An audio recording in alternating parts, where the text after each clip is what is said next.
بسم الله الرحمن الرحيم. فاذكروني أذكركم واشكروا لي ولا تكفرون. يا أيها الذين آمنوا استعينوا بالصبر والصلاة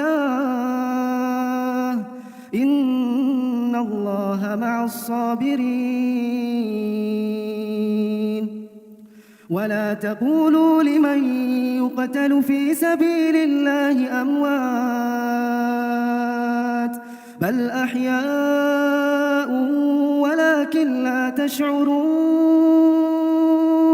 ولنبلونكم بشيء من الخوف والجوع ونقص من الأموال والأنفس والثمرات وبشر الصابرين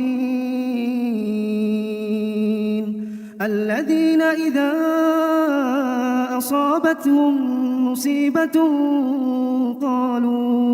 قالوا إنا لله وإنا إليه راجعون.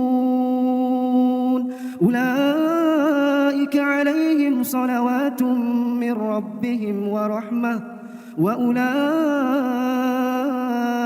هم المهتدون.